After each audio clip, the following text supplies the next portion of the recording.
로마서는 무엇을 말하는가? 루터는 그의 로마서 주석 서문에서 다음과 같이 말한다. 이 표시는 진실로 신약에서 가장 중요한 문헌으로서 복음을 가장 순수하게 표현하고 있는 책이다. 로마서는 예수 그리스도의 복음의 내용을 명료하게 드러내고 있다. 복음을 믿는 자는 구원에 이르게 되며 하나님의 의를 소유하게 된다. 내가 복음을 부끄러워하지 아니하노니 이 복음은 모든 믿는 자에게 구원을 주시는 하나님의 능력이 됨이라. 첫째는 유대인에게요 또한 헬라인에게로다. 복음에는 하나님의 의가 나타나서 믿음으로 믿음에 이르게 하나니 기록된가 오직 의인은 믿음으로 말미암아 살리라 함과 같으니라. 죄와 사망에서 벗어나는 구원은 율법의 행위가 아니라 그리스도의 복음을 믿음으로 말미암는다. 에베소서는 다음과 같이 말한다. 너희가 그 은혜를 인하여 믿음으로 말미암아 구원을 얻었나니 이것이 너희에게서 난 것이 아니요 하나님의 선물이라. 행위에서 난 것이 아니니 이는 누구든지 자랑치 못하게 함이니라.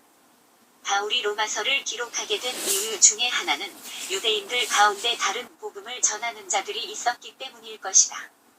바울의 1차 전도 여행 때에 피시디아 안디옥과 이고니온과 루스드라에서 그가 전하는 이심칭의의 복음을 대적하는 자들이 일어나 방해를 하였다. 모세의 법대로 할례를 받지 아니하면 능히 구원을 받지 못하리라 하며 바울이 전하는 이심칭의의 복음을 방해하는 자들이 일어났기에 이를 해결하기 위하여 사도들과 장로들의 회의가 예루살렘에서 열렸다. 여기서 할례를 행하는 것과 모세의 율법을 지키는 것과는 관계없이 오직 주 예수의 은혜로 구원받는다는 교리를 확정하였다. 바울은 갈라디아 교회를 향하여 다른 복음을 전하는 자들은 저주를 받아 마땅하다고 하였다. 사도들의 가르침을 받지 못한 로마 교회에서 유대인들이 일어나 바울이 전하는 복음을 대적하며 다른 복음을 전하여 구원의 교리에 혼란을 주었을 것이다. 유대인이나 헬라인이나 이방인들 모두가 하나님 앞에서는 죄인이다. 모든 사람이 죄를 범하였음에 하나님의 영광에 이르지 못하였다. 하나님 앞에서 의롭게 되는 것은 인간의 의로운 행위가 아니라 하나님의 의를 의지할 때이다.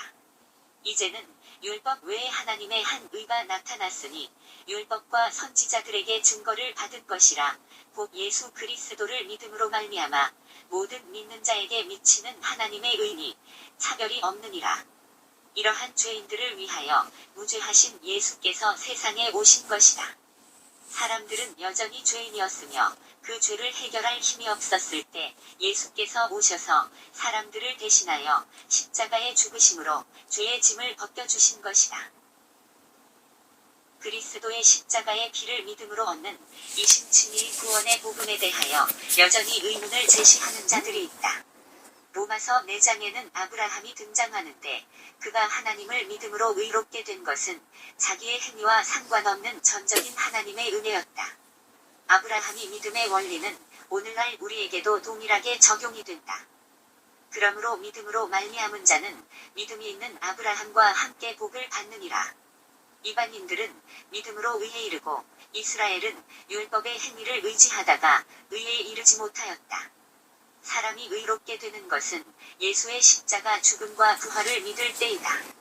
내가 만일 내 입으로 예수를 주로 시인하며 또 하나님께서 그를 죽은 자 가운데서 살리신 것을 내 마음에 믿으면 구원을 얻으리니 사람이 마음으로 믿어 의에 이르고 입으로 시인하여 구원에 이르느니라.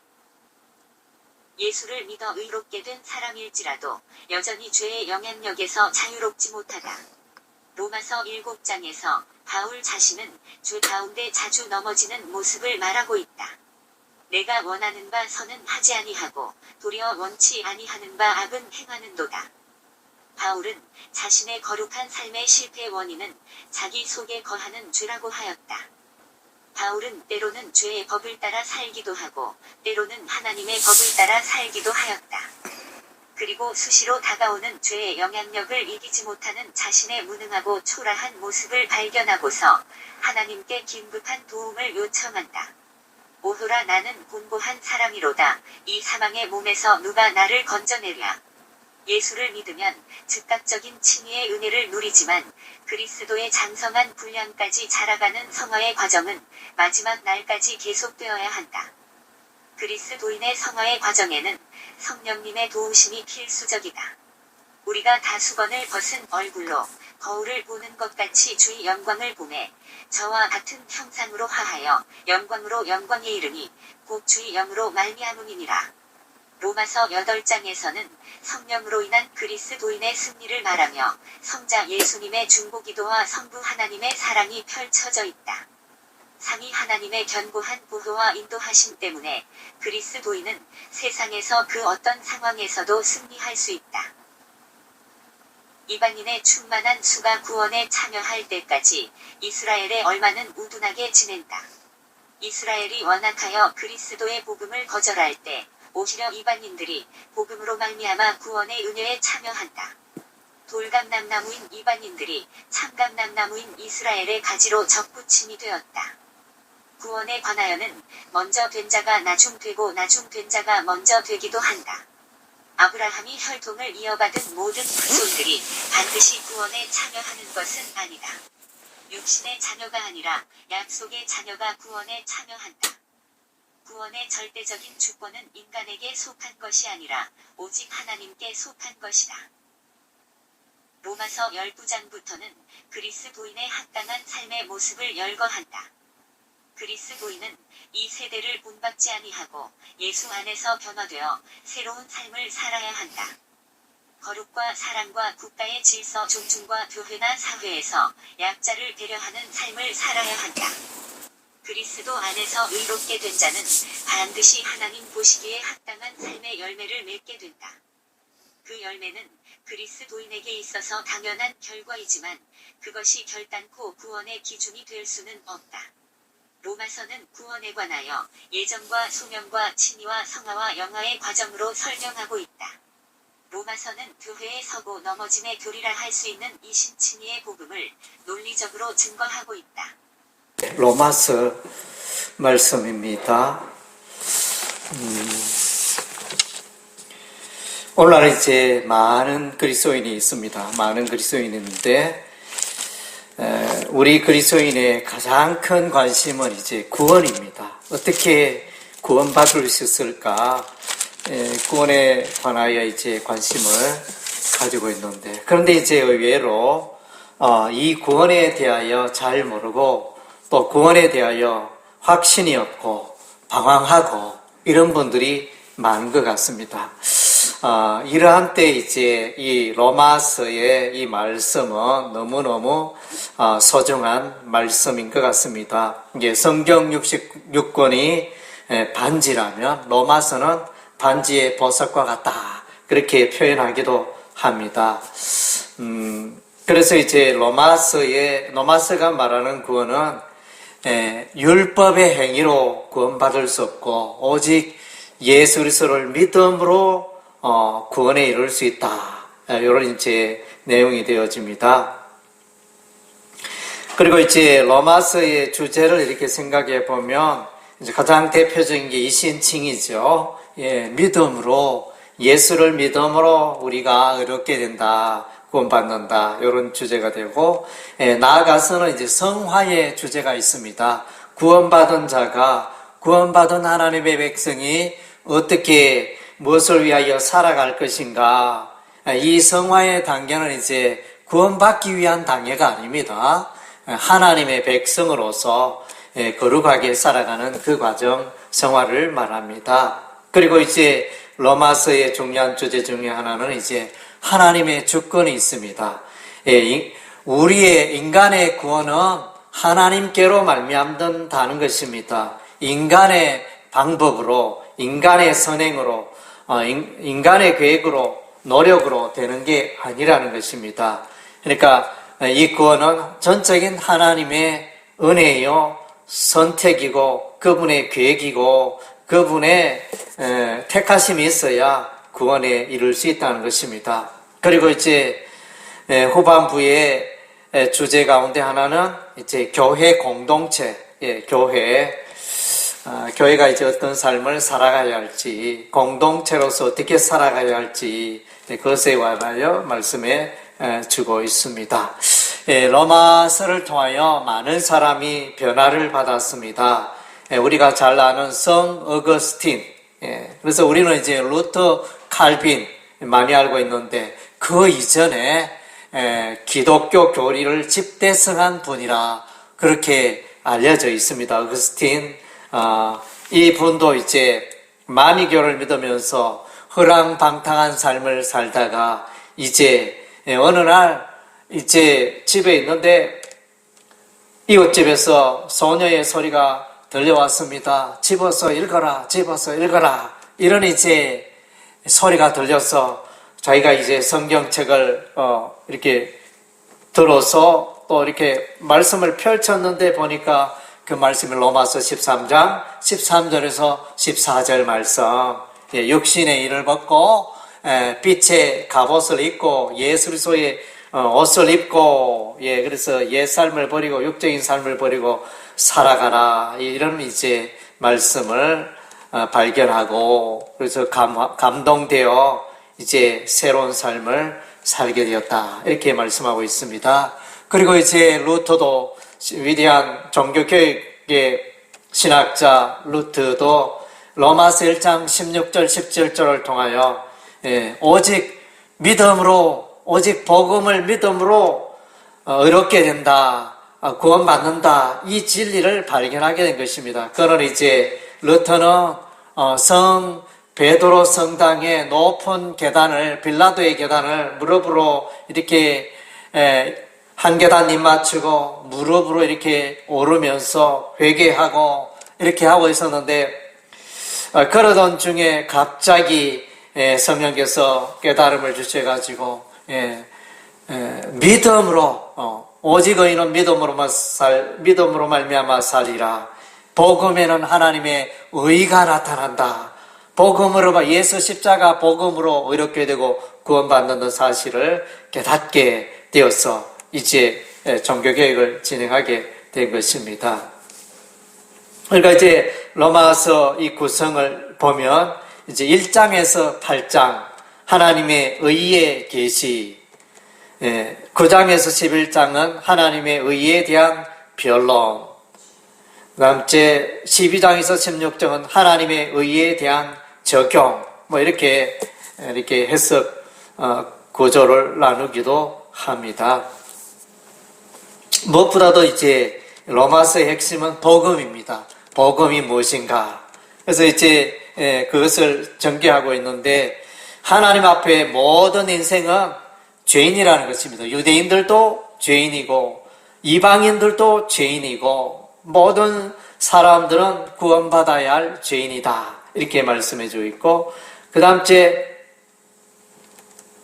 믿음으로 구원을 받는다. 오직 십자가의 예수 그리스도의 피 복음을 믿음으로 구원에 이른다, 그것을 말씀해 주고 있습니다. 그래서 이제 그 예로 아브라함도 행위로 구원받은 게 아니고, 아브라함도 오직 믿음으로, 창세기 15장의 말씀에 보면 하나님께서 어느 날 아브라함을 부르시고, 아브라함아 걱정하지 말라, 내 자손이 하늘의 별과 같이 번성하리라, 이렇게 하나님이 말씀하셨을 때, 약속하셨을 때 아브라함이 하나님의 그 말씀을, 하나님을 믿으니 그 믿음을 의로 여기셨다, 그렇게 말씀하셨어요. 그러니까 믿음으로 의롭게 되는 그 원리를 아브라함이 먼저 보여주셨습니다. 그래서 아브라함을 일컬어 믿음의 조상 아브라함, 이렇게 말합니다.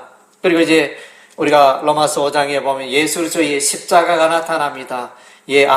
첫째 사람 아담은 우리에게 사망을 주었지만 둘째 사람 아담 예수 그리스도는 우리에게 오셔서 생명을, 영생을 선물로 주셨다.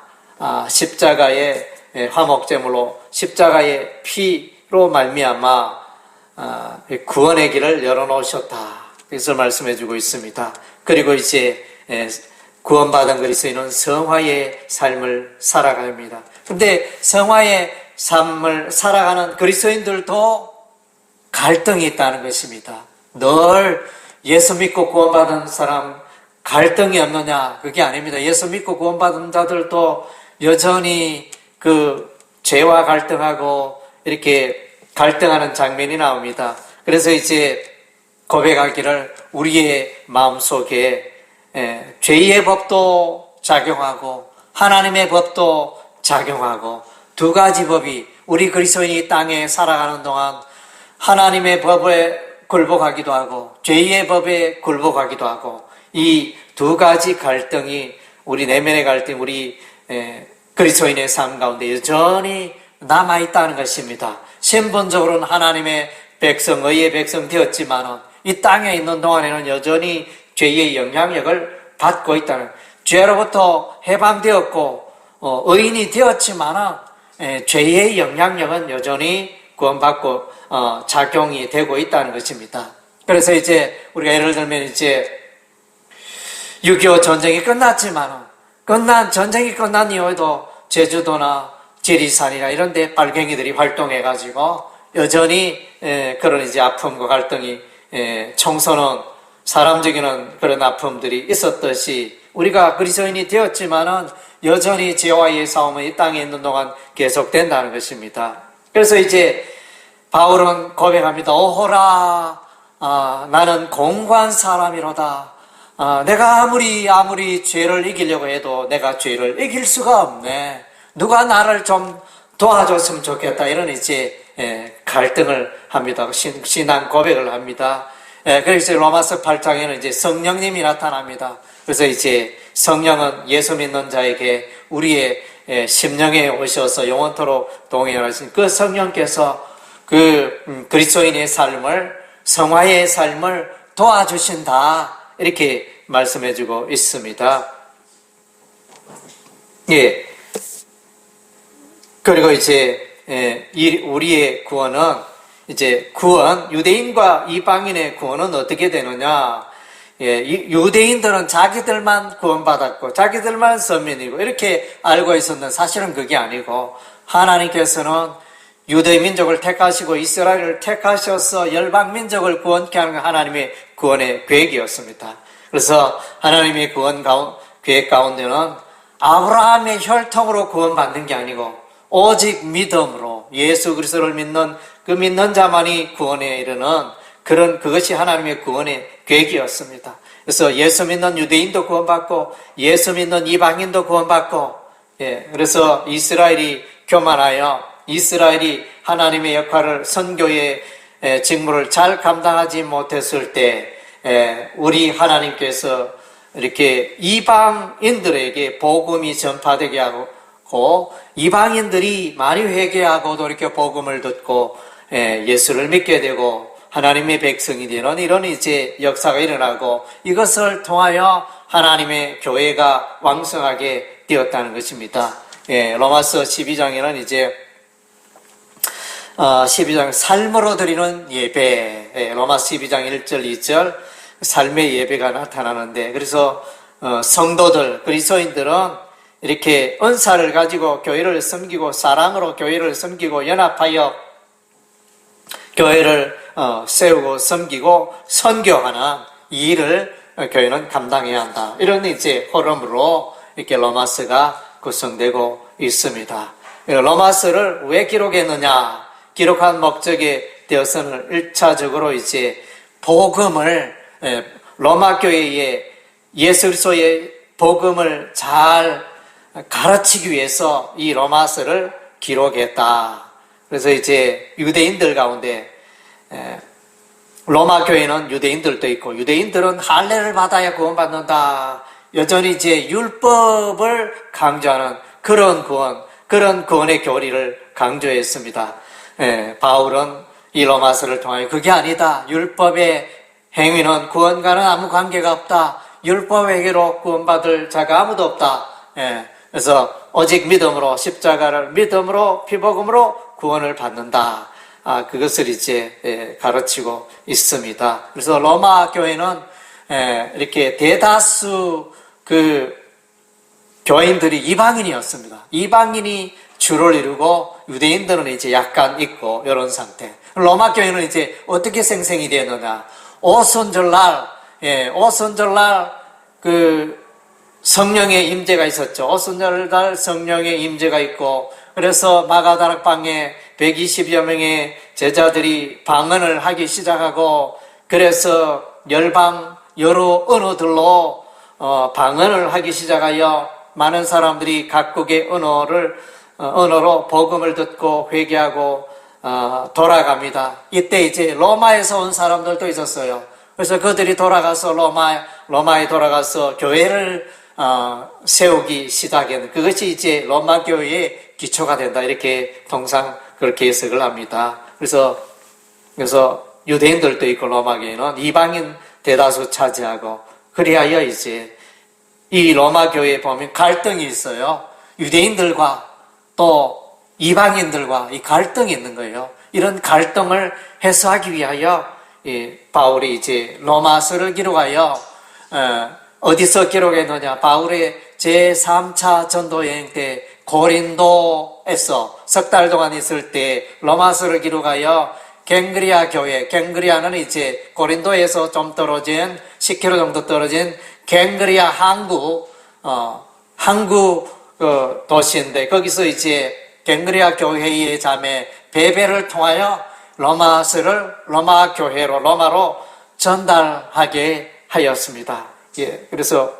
그리고 이제 또 다른 목적은, 바울은 이제 로마서에도 15장에도 말하고 있다시피 바울의 마음속에는 때가 되면 이제 내가 서바나, 그때 당시에 땅끝이라고 생각했는 서바나, 오늘날 스페인입니다.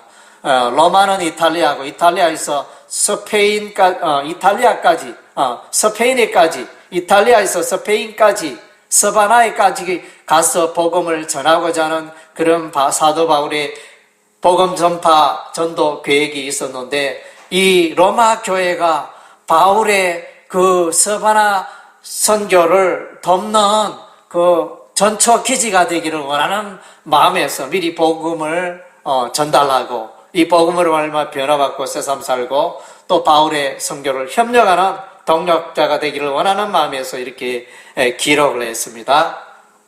그리고 또한 이제 유대인과 이방인의 그 로마 교회 구성인들의 연합, 이런 것들도 목표로 하고 있었습니다.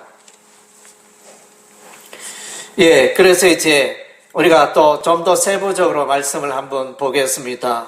로마서 1장 1절에서 4절에 보면 복음에 대해서 설명하고 있고, 로마서는 복음에 관하여 말해주고 있는데, 복음은 뭐냐? 복음은 쉽게 말하면 복음은 예수예요. 복음은 예수. 그럼 예수가 뭐냐? 십자가와 부활. 이렇게 나누어서 이렇게 설명하면 복음에 대한 설명이 이루어집니다. 십자가는 죄 용서, 부활은 영생, 천국, 이것을 이제 말씀해 주고 있습니다. 1장 16절 17절 우리 다 같이 읽겠습니다. 내가 복음을 부끄러워하지 아니하노니 이 복음은 모든 믿는 자에게 구원을 주시는 하나님의 능력이 됨이라. 먼저는 유대인에게요 그리고 헬라인에게로다. 복음에는 하나님의 의가 나타나서 믿음으로 믿음에 이르게 하나니, 기록된 바 오직 의인은 믿음으로 말미암아 살리람과 같으니라. 그래서 복음을 믿는 자는 구원이 이룬다. 그 다음째, 복음에는 하나님의 의가 나타난다. 그래서 복음을 믿는 자는 의롭게 된다. 하나님의 의를 소유하게 된다. 이런 이제 의미가 되어집니다. 아주 복음이 무엇이냐? 죄인을 의롭게 하는 그 복음. 열방민족, 유대인뿐만 아니고 열방민족을 구원하는 그런 복음이다. 에 대해서 이제 말씀해주고 있습니다. 그래서 이제 1장은 복음에 대해 예수 그리스도의 복음을 말해주고 있고, 그 다음 후반부에는 이방 사람들의 죄를 말하고 있습니다. 그리고 로마서 2장은 유대인들의 죄, 유대인들도 죄인이다. 로마서 3장은 그래서 유대인이나 헬라인이나 다 하나님 앞에 죄인이다. 그래서 율법으로는 구원받지 못하고 하나님께서 십자가의 의를 통하여 구원받는 길을 열어놓으셨다. 예, 3장 19절에서 22절까지 제가 한번 읽어보겠습니다. 우리가 알거니와 무릇 율법이 말하는 바는 율법 아래에 있는 자들에게 말하는 것이 이는 모든 입을 막고 온 세상으로 하나님의 심판 아래 있게 하려 함이라. 그러므로 율법의 행위로 그의 앞에 의롭다 하심을 얻을 육체가 없나니 율법으로는 죄를 깨달음이라. 이제는 율법에 의해 하나님의 한 의가 나타났으니 율법과 선지자들에게 증거를 받은 것이라. 곧 예수 그리스도로 말미암아 모든 믿는 자에게 미치는 하나님의 의인이 차별이 없느니라. 그래서 십자가의 복음이 의롭게 한다. 말씀해 주고 있습니다. 율법의 행위로, 율법은 뭐냐? 죄인들을 예수께로 인도하는 그런 일을 합니다. 쉽게 말하면 율법의 역할은 경찰이고 검찰이고, 그래서 죄인을 하나님 앞에 나오게 하고 예수 앞에 나오게 하고, 그래서 이제 율법은 의롭게 하지 못합니다. 이제 재판장 대신 예수님이 이제 죄인을 의롭게 하는 이런 이제 일을 하십니다. 로마 3장 29절 하나님은 유대인의 하나님도 되시고 이방인의 하나님도 되신다. 이렇게 말씀해 주고 있습니다. 그리고 로마서 4장에 이제 4장 3절 4절 5절 제가 읽겠습니다. 성경이 무엇을 말하는 아브라함이 하나님을 믿음에 그것이 그에게 의로 여겨진 바 되었느니라. 일하는 자에게는 그 삭시 은혜로 여겨지지 아니하고 보수로 여겨지거니와 일을 아니할지라도 경건하지 아니한 자를 어렵다 하시는 일을 믿는 자에게는 그의 믿음을 의로 여기시나니. 일을 할 필요 없다. 일 안 해도 믿음으로 의롭게 되는 그것을 말씀해 주죠. 아브라함이 하나님을 믿음에, 하나님의 약속을 믿음에, 하나님의 말씀을 믿음에 의롭게 되었기 때문에 하나님의 구원의 약속은 십자가입니다. 예수 그리스도의 십자가 피복음입니다. 그것을 믿는 자에게 하나님은 의롭게 하신다는 것입니다. 그래서 믿음으로 의롭게 된다. 그게 어디에 있느냐? 아브라함을 통하여 아브라함이 본을 보였다. 이렇게 말씀해 주고 있습니다. 그리고 이제 로마서 5장에서는 이제 첫째 사람 아담, 둘째 사람 아담. 첫째 사람 아담은 죄 가운데 넘어졌습니다.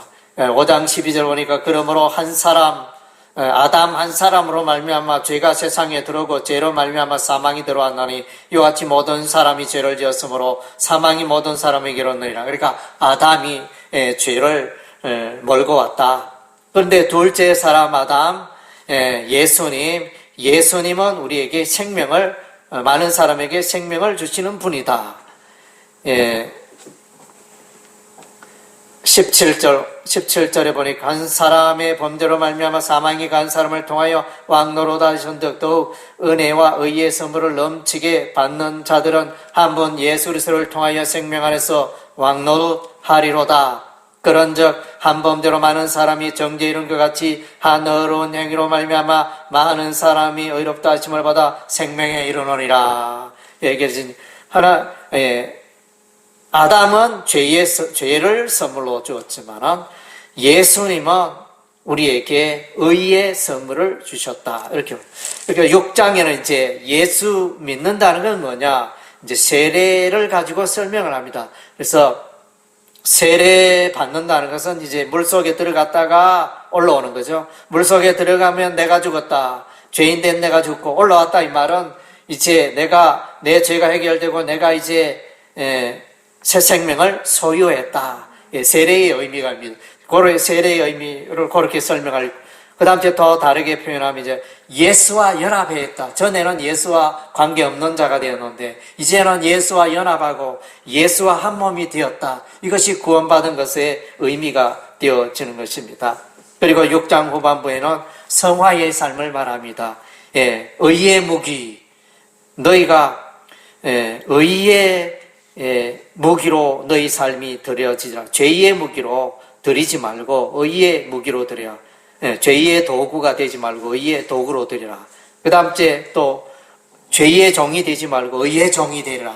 이렇게 성화의 삶에 대해서 말씀해 주고 있습니다. 그리고 이제 7장의 그 중반부터 후반부에는 이제 갈등, 그리스도인의 갈등을 말해주고 있습니다.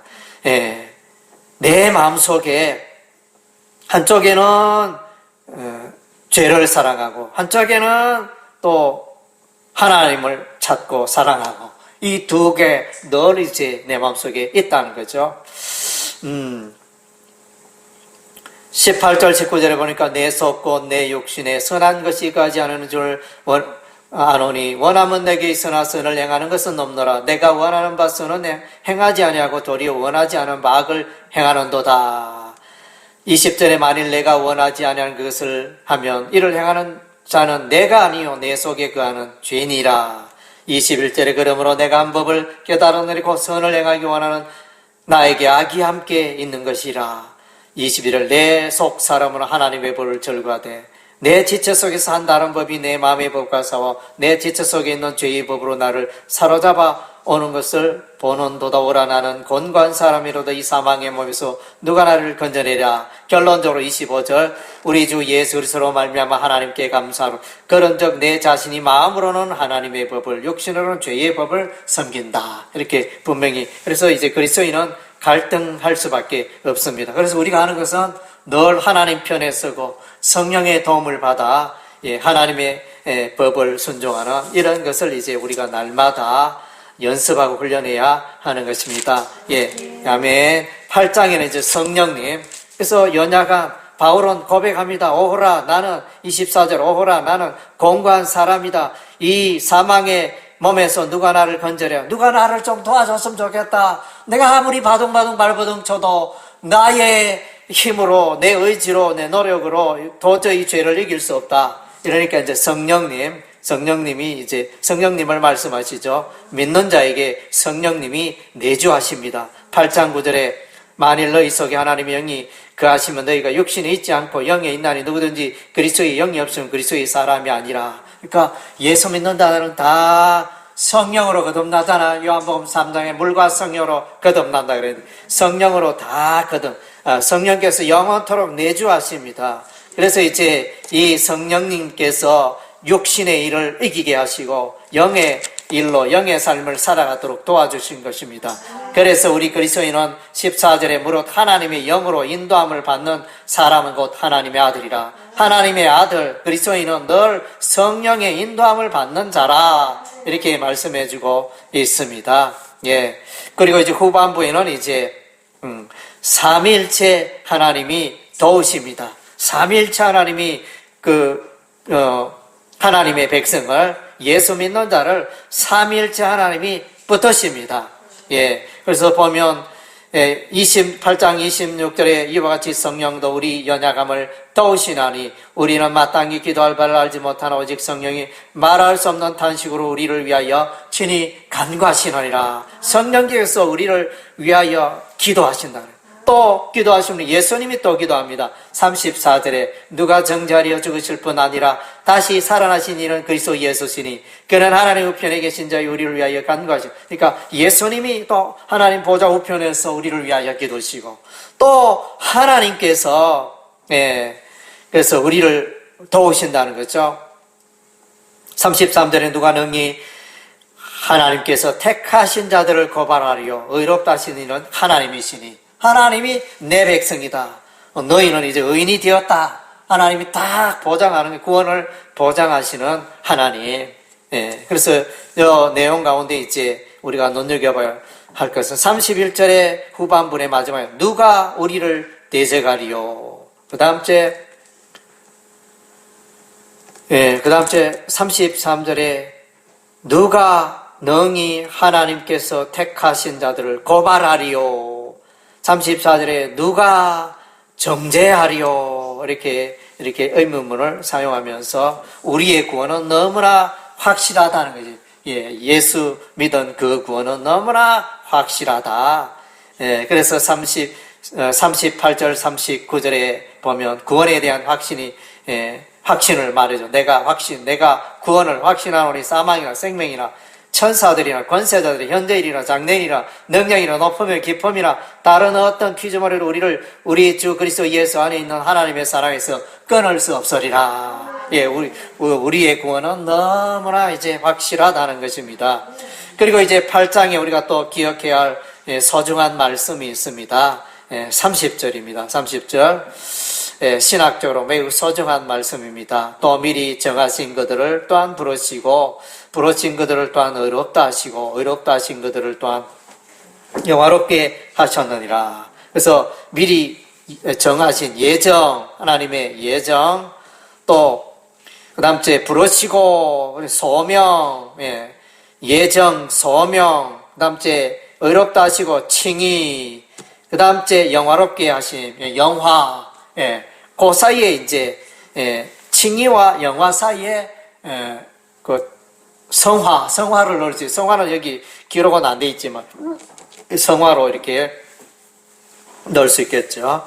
이렇게 그런 신학적인 우리의 구원. 그래서 이제 요 8장 30절에 중요한 것은 이제 요 주어가 뭐냐? 부르시고 정하시고 부르시고 어렵다 하시고 영원롭게 하신 분이 누구냐?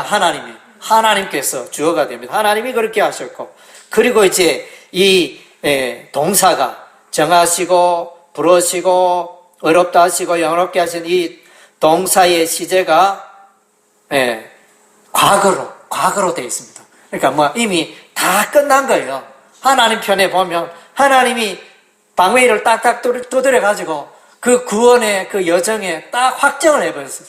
우리 인간의 어떤 행동에 의해서 좌지우지 되는 게 아니고 벌써 딱 확정을 해버렸어요.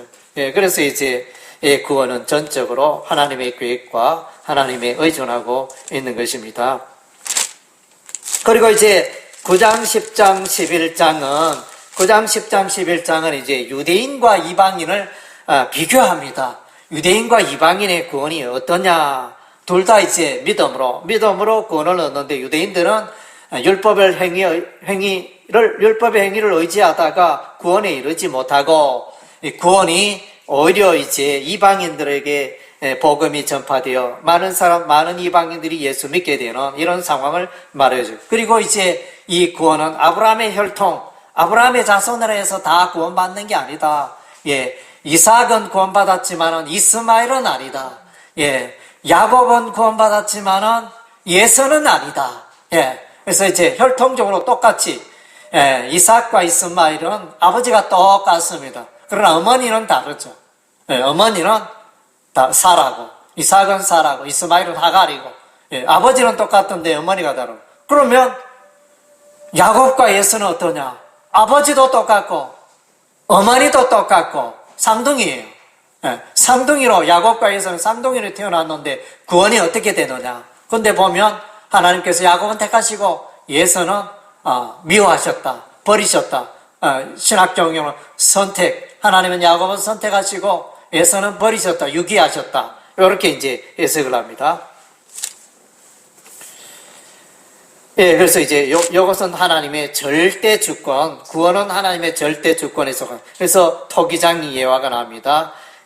에레미야서와 이사야서에 나오는 하나님의 절대 주권, 토기장이 비유가 로마서 9장 21절에 보면 토기장이가 진흙 한 덩이로 하나는 귀 쓸 그릇을 하나는 천이 쓸 그릇을 만들 권한이 없느냐 이러면서, 이렇게 토기장이가 그릇 만드는데 색깔이 마음에 안 들고 문양이 마음에 안 들고 그러면 사정없이 깨뜨려 버립니다. 그래서 이제 그것은 토기장의 마음이에요. 왜 그렇게 깼냐? 왜 깼냐? 이렇게 우리가 인간이 토기장이 하나님께 따질 수 있는 그게 아닙니다. 그거는 전적인 하나님 그분의 계획과 예정하심이 있기 때문에, 그래서 그것을 표현하여 이제 선택된 자는 긍휼의 그릇, 그 다음 째 버려진 자는 진노의 그릇, 이렇게 이제 표현을 해주고 있습니다. 그리고 이제 요 10장과 11장과 9장, 10장, 11장을 요약하는 말씀 중에 하나는 11장 25절에 형제들아 너희가 스스로 지혜 있다면서 이 신비를 너희가 모르기를 내가 원하지 않은 이 신비는 이방인의 충만한 수가 들어오기까지 이스라엘이 들어오는 우둔하게 된 것이라. 그래서 유대인들이 교만하고 넘어질 때 이방인들에게 구원의 기회가 오고 그 다음에 이방인들이 많이 예수 믿고 구원의 수가 차면 이제 나중에 늦겠어야 또 이스라엘 가운데 구원받는 자들이 많이 일어나리라. 이렇게 그런 쪽으로 이제 설명이 되어 있습니다. 그리고 이제 하나님의 절대 주권을 설명할 때 중요한 말씀 10장 36절에 이는 만물이 주에게서 나오고 주로 말미암고 주에게로 돌아감이라. 그래서 주 하나님에게서 나오고 주 하나님으로 말미암아 또 존재하고 그 다음째 종말은 또 하나님께로 돌아가는 이 모든 그 만물의 섭리가 하나님의 손안에 있음을 하나님의 주권임을 말씀해주고 있습니다. 그리고 이제 12장부터는 마지막까지 그리스도인의 삶이 어떠해야 되는가 그것을 말씀해 주는데 중요한 요지는 이걸 설명하는 중요한 요지는 로마서 12장 1절 2절입니다. 그러므로 형제들아 내가 하나님의 모든 자비하심으로 너희를 원하니 너희 몸을 하나님 기뻐하시는 거룩한 산제물로 드리라. 이는 너희가 드릴 영적 예배니라. 너희는 이 세대를 본받지 말고 오직 마음을 새롭게 함으로 변화를 받아 하나님의 선하시고 기뻐하시고 온전한 뜻이 무엇인지 분별하도록 하라. 그래서 이렇게 보면 이제 그래서 영적 예배, 그렇게 예배가 나옵니다.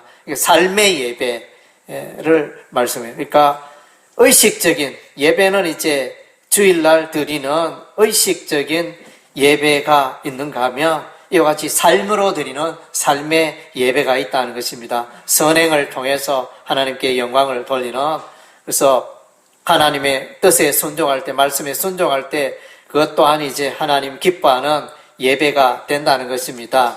그래서 교회는 늘 이제 그런 일을 해야 되는 사랑으로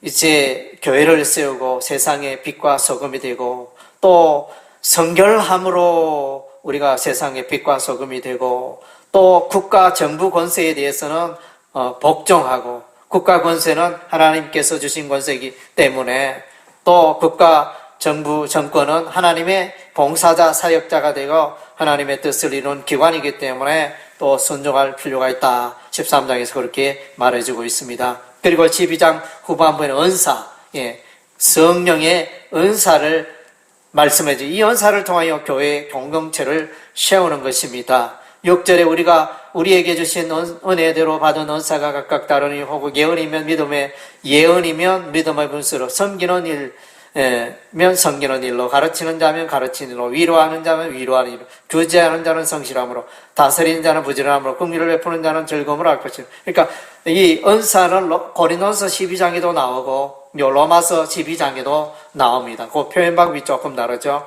여기는 이제 직분에 관하여 이렇게 말씀해 섬기는 일 기능에 대해서 이제 주로 말씀해 주네요.